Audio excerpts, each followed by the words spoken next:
آج میں ایک قاری صاحب کا سن رہا تھا, بہت بڑے قاری تھے مصر کے, ایک فاحشہ عورت نے ان کو نکاح کا پیغام بھیجا, بہت بڑے قاری تھے, انہوں نے اس پیغام کو مسترد کر دیا. وہ بہت پیچھے پڑی رہی, انہوں نے نہیں, وہ فاحشہ تو نہیں, کیونکہ گلوکارہ, فاحشہ تو نہیں کہہ سکتے, فاحشہ ہونا ضروری نہیں ہے, گلوکارہ ہو سکتا ہے فاحشہ نہ ہو. گلوکارہ نے پیغام بھیجا, سنگر تھی, انہوں نے پیشکش کو مسترد کر دیا. اس نے درجنوں الزام ان کے اوپر ڈال دیے.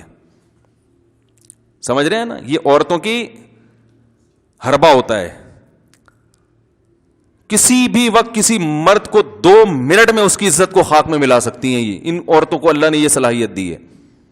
آپ کے پاس جب تک ثبوت نہ ہو, باتیں کر کے, بڑے بڑے علماء کو ہم نے دیکھا ہے ذلیل ہوتے ہوئے, یعنی رسوا کرتے ہوتے ہوئے.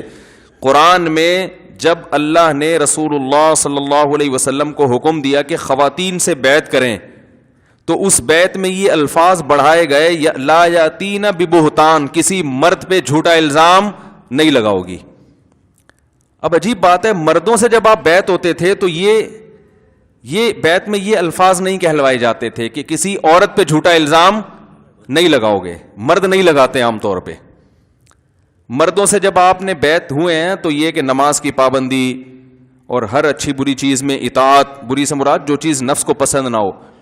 لیکن جب خواتین سے آپ بیعت ہوئے ہیں, بیعت کی ہے خواتین کو آپ صلی اللہ علیہ وسلم نے, تو اس میں یہ الفاظ خاص طور پر لا یاتین ببہتان یفترینہ بین ایدیہن وارجلہن, خود سے کوئی الزام گھڑ کے کسی مرد پہ نہیں لگائیں گی, یعنی فحش الزام.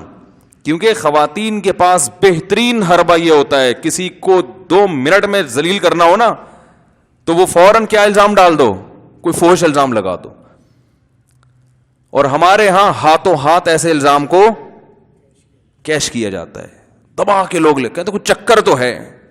تو یاد رکھو, یہ جو الزامات لگتے ہیں نا, الزامات لگانے والوں کا مقصد یہ ہوتا ہے کہ الزام ثابت ہو یا نہ ہو, چکر میں لوگوں کو ڈال دیا.